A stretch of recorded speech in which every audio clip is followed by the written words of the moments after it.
Running late? Are you almost there? Mom, calm down. It's me. So, you haven't gone there after all. Looks like the call was true. Did something happen? Our daughter had an accident. Come to the hospital right now. What? I'll be right there. Which hospital? Today, our granddaughter was supposed to visit us, but even after the time we were told, she hadn't arrived. Then, we received a call from our son. After taking the call, my husband and I started hurriedly getting ready to head to the hospital. As we were bustling around, the doorbell rang, and an unexpected person walked in. Long time no see. Oh, is that the smell of cookies baking? Wow, they look delicious. What? I was stunned to see my granddaughter, whom I thought had been in an accident, standing right in front of me. My mind stopped again, and this time my body froze too. My granddaughter, not understanding my reaction, seemed confused and froze as well. I called my son to make sense of the situation. This phone call significantly changed everything. I'm Susan. At 70, I'm already retired, enjoying my life. My husband, George, also over 70, is similarly enjoying his retirement. Many people struggle during their retirement, but thankfully, due to our dual income and my husband's slightly higher earnings, we've been able to live comfortably.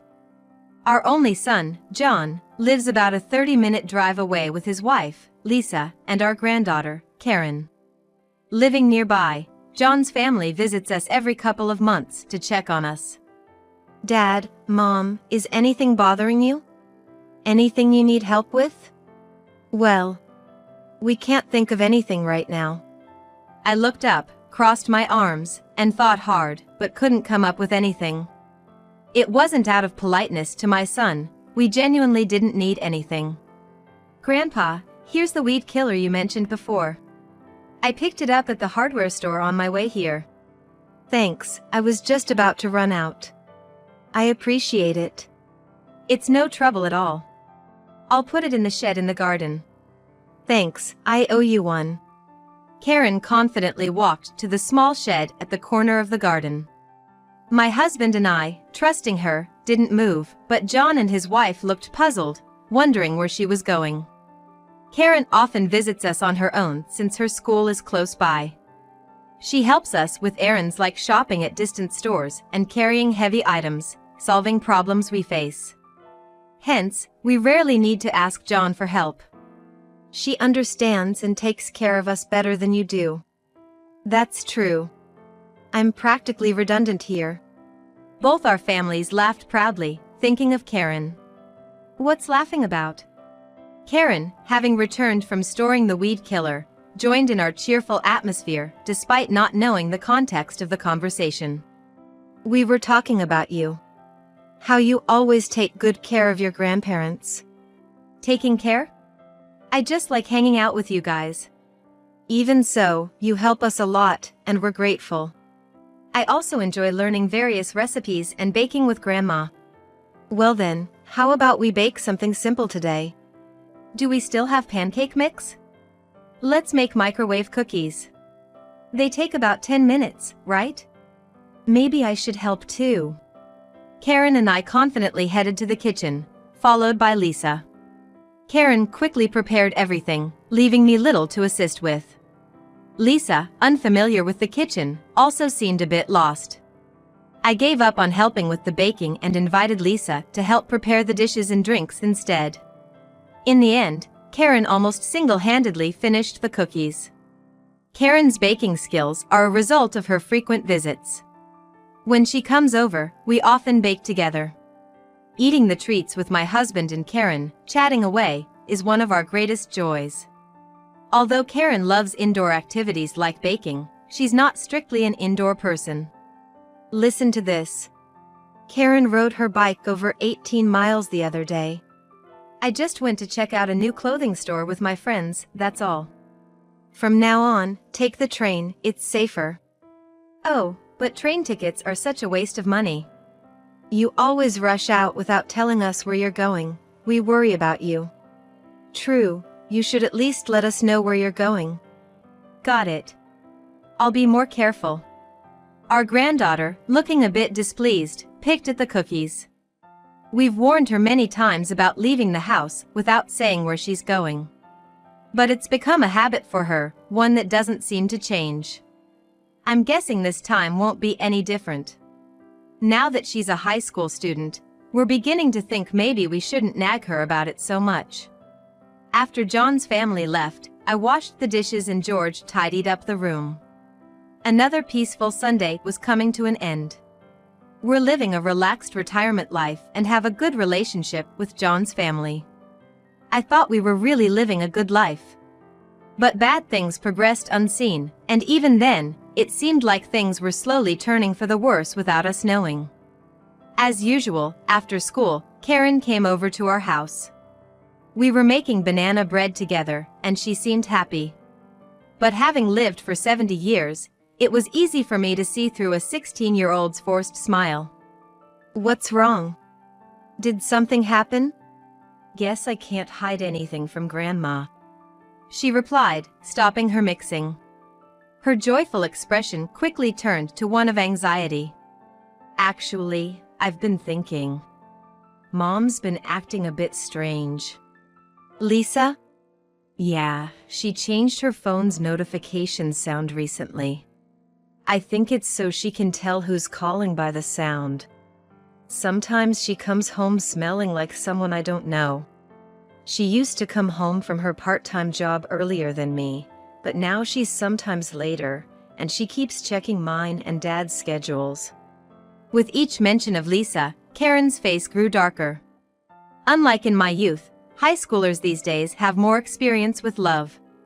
They also have to be overly sensitive to others' reactions and feelings. Karen, as a high schooler, seems to suspect Lisa of having an affair. She doesn't use the word affair directly, probably because she doesn't want to believe her own mom could do that. And it's not something she can discuss with John or her friends. She must be struggling with what to do. Maybe Dad's also concerned about Mom? He seems a bit distant. You did well to talk about it. But for now, it's just that Mom's behavior has changed, right? I'll talk to your dad about it. Maybe there's just something they haven't told you yet.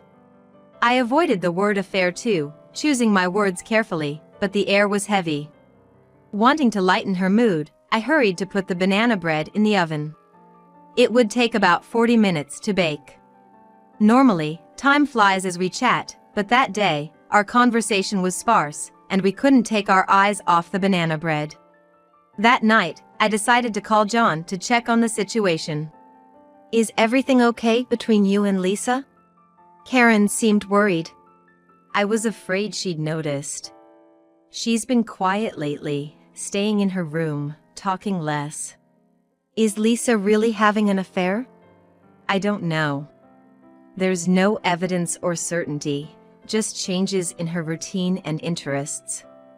I can't just ask her outright if she's having an affair. So, all I can do is lightly probe through conversation and actions, mainly just observing. It's been over 15 years since Lisa married you, and she's always been kind to us, visiting with the family. It's hard to see her as someone who would have an affair. There's a good chance it's all a misunderstanding. Our relationship with John's family is good, as is ours. So, if we wrongly suspect Lisa of an affair, it could ruin this good situation. But if we do nothing, Karen will continue to feel anxious. And George is also troubled about how to interact with Lisa. John and I both sighed, feeling the dilemma. We couldn't come up with a good solution, so we agreed to think of one before our next call. George and I have been trying to find a good way to handle this, but days have passed without any bright ideas, and time just keeps slipping by. Paying a lot of money for a detective to investigate an affair, like in dramas or movies, is fiction. Reality is just like this. We've done nothing and 2 weeks have already passed. Karen hasn't visited in these 2 weeks, which is unusual. I was getting worried about her and thinking of suggesting she come over when she suddenly called. Grandma, can I come over tomorrow? Sure, that's fine. I'll come before lunch. Looking forward to your cooking. I was surprised and relieved by her sudden call, and before I knew it, the call had ended with a mix of emotions. The conversation was a bit unclear, but it seemed like Karen was coming over to visit. Her voice sounded more cheerful than I expected. Maybe in these 2 weeks, we had somehow concluded that Lisa was innocent? Thinking about it, the whole affair suspicion was without evidence or certainty. Maybe I was just overly anxious about something that hadn't even happened. Deciding not to dwell on it anymore, I looked forward to Karen's visit with genuine excitement. The next day, I was waiting for Karen, baking cookies. It was Sunday, but only Karen was coming. John, who works in production management at a factory, apparently had to work due to an urgent deadline. Since John was working, Lisa decided to work her part-time job, so Karen was coming alone. Despite trying not to, I still felt a bit heavy-hearted, not having eased Karen's worries yet, making even the cookie dough feel heavier. Lost in thought, I forgot about time. Suddenly, I realized it was almost lunchtime, and Karen was running a bit late. I couldn't help feeling a wave of unexplainable anxiety. Restlessly waiting, I watched the cookies baking in the oven, trying to distract myself. After about 10 minutes, just as the oven timer went off, the phone rang. Thinking it was Karen, I answered without checking the number. Karen, are you running late?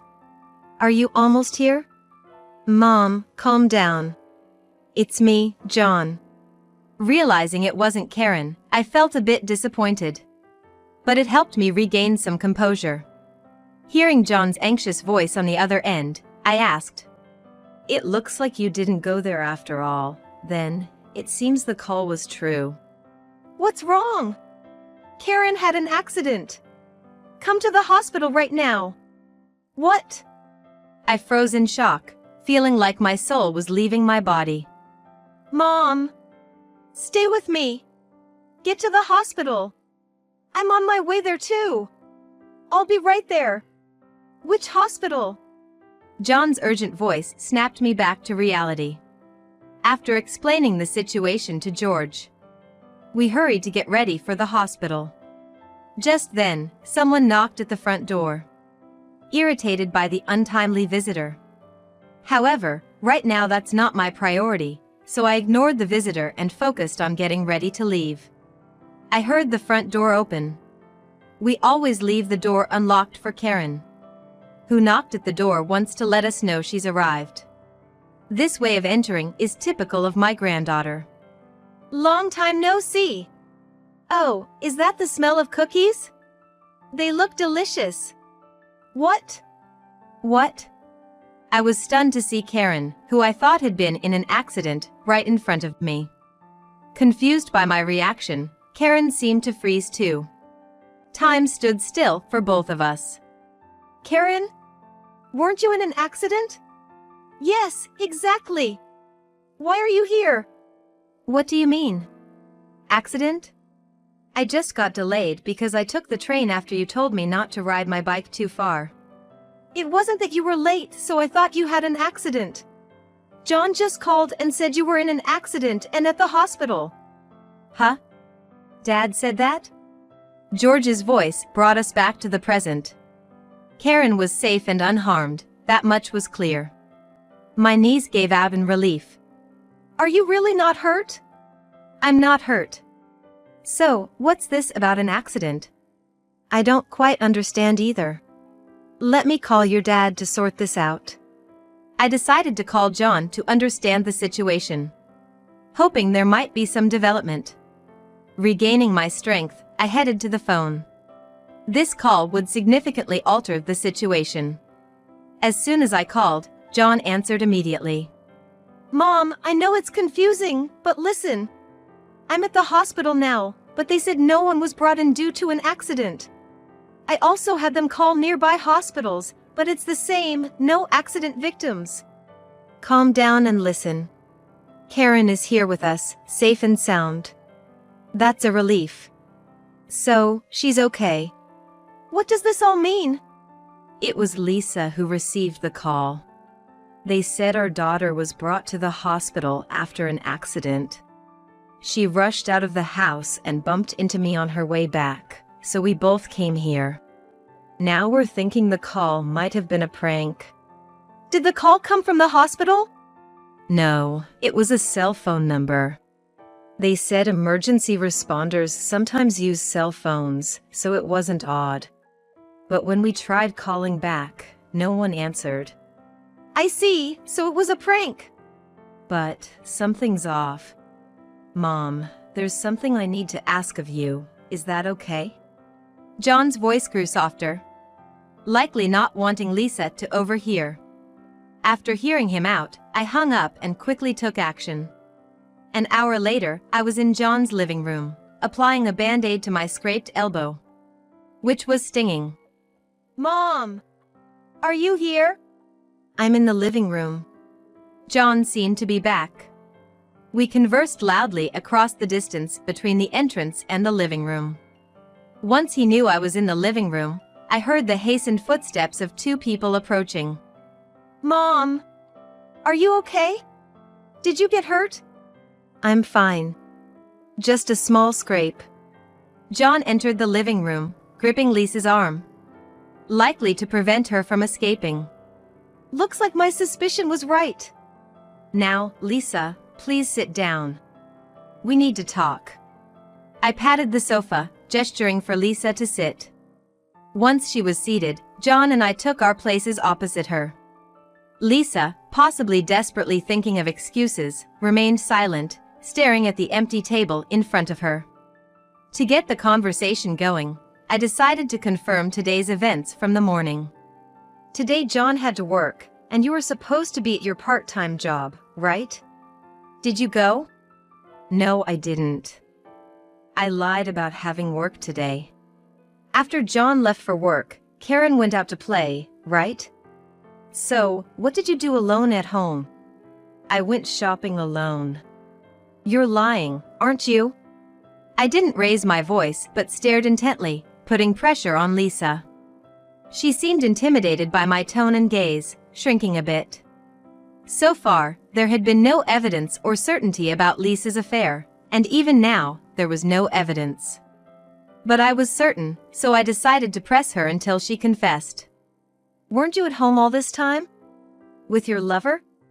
That's not true. Lisa, who had been looking down, now raised her head to firmly deny my words. The lie about not going to work could be easily verified. But not the affair. Lisa seemed to be quickly deciding what to admit and what to deny. It seemed simple but required quick thinking to avoid being caught in a lie. I had to be careful with the flow of the conversation and my choice of words. Weren't you always asking about their schedules because you were inviting your lover over when you were alone?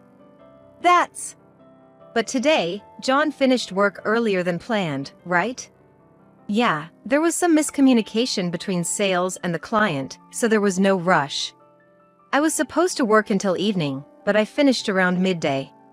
I messaged Lisa to see if she needed anything from the store on my way home, but when she didn't reply, I just went home. Lisa probably noticed the message when you were almost home, right? Then, in a panic, she left to find you, making up the story about Karen's accident to avoid you coming home and catching her with her lover. At the hospital, Lisa's behavior was odd.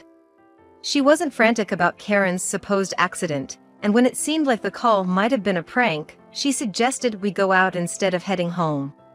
She was stalling to keep me from going home. I think so too. If John hadn't come home, her lover could have left after erasing any evidence. Please stop accusing me. This is all speculation, isn't it? Lisa loudly denied again, choosing carefully what to refute. For her, this was a crucial point to deny. But John and I were convinced of her affair. We continued to align our words towards our conviction. By the way, Lisa, did you know where Karen went to play today? No. I don't know. She just said she was going out as usual. Oh, I see. Lisa had been too focused on how to evade our accusations to notice what was happening right in front of her. Could this be called not seeing the forest for the trees? I had been in John's house since before they returned, meaning I had a key. Realizing that Karen had visited my house today, where she hadn't been for the past 2 weeks, surprised Lisa. Karen hadn't visited my house for about 2 weeks, so it seems Lisa didn't expect her to be at my place.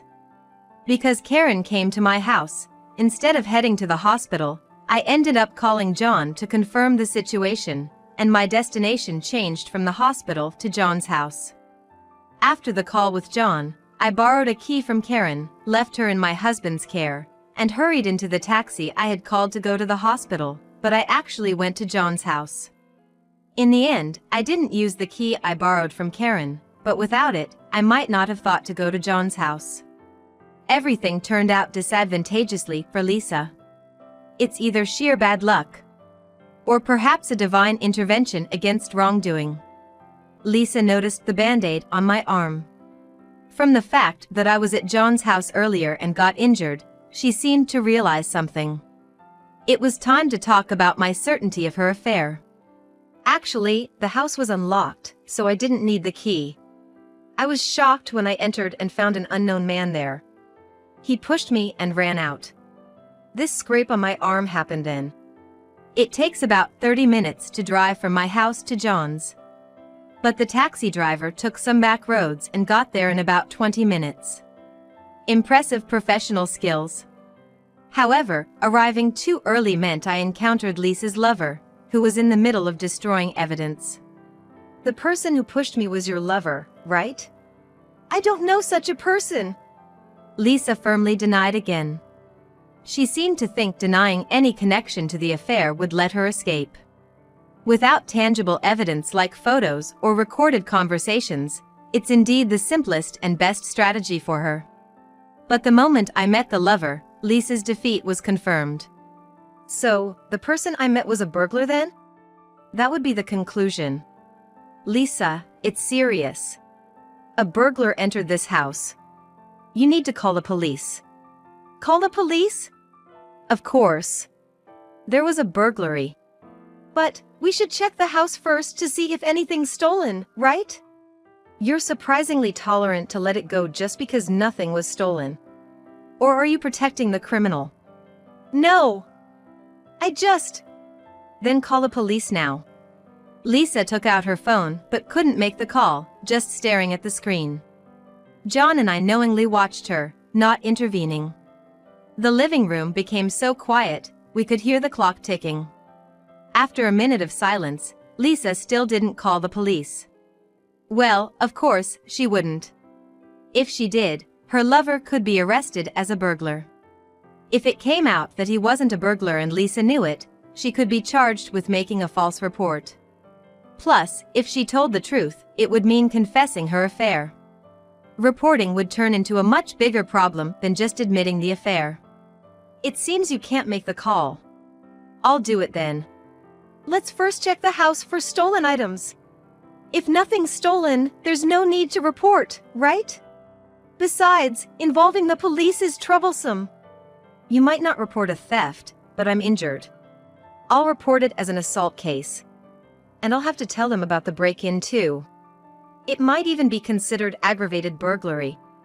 I can report it if you want. I can't just overlook a burglary. As John and I insisted on reporting, Lisa's face grew paler. If you admit to having an affair, and that the man I met was your lover, I won't report it. Choose. Was he a burglar or your lover? Admitting the affair means no police report, just resolving the affair issue. But denying it leads to a bigger scandal with the police involved. I gave Lisa a choice, but it was really only one option. I'm sorry. I had an affair. Though we had no evidence, John and I managed to get her to confess. It would be too embarrassing to involve the police now. The threat was just a bluff. I'm relieved Lisa gave in. After admitting the affair, Lisa sat silently, looking at the empty table. John divorced her soon after. The divorce went smoothly since she admitted the affair. The divorced ex-wife went to live with her lover. But her troubles continued. It turned out her lover was a married man who had hidden this fact. The lover managed to reconcile with his wife, leaving the ex-wife alone. Now single, she had to work to pay for her living expenses. However, having been a part-timer since marrying John, she had a 15-year career gap. She's struggling to find a job now, and is living in a cheap apartment, depleting her savings. But savings aren't infinite. She'll need an income eventually. She seems to be continuing with her part-time work, but spending time on it makes her already difficult job search even harder. Yet, relying solely on her part-time income, she can't escape the quagmire of depleting her savings. I'll support her in finding a job soon, though not wholeheartedly. I thought Karen would be shocked to learn about her mother's affair, but she wasn't as much as I expected. I was just feeling uneasy, not knowing whether she was having an affair or not. I'm relieved it's clear now. Otherwise, it would have been unfair to Dad, having a wife who might be unfaithful. I had thought Karen was feeling anxious, but it seems she was just troubled. Maybe it's a difference in thinking and values from my time? Whether it's apparent or not, wrong is wrong. Karen seems to be able to cleanly separate things like that. Of course, she was a bit shocked when John and his wife divorced, but now she's back to her cheerful self. Today, she's coming over to our house to play, as usual. I need to prepare the ingredients for pudding before she arrives.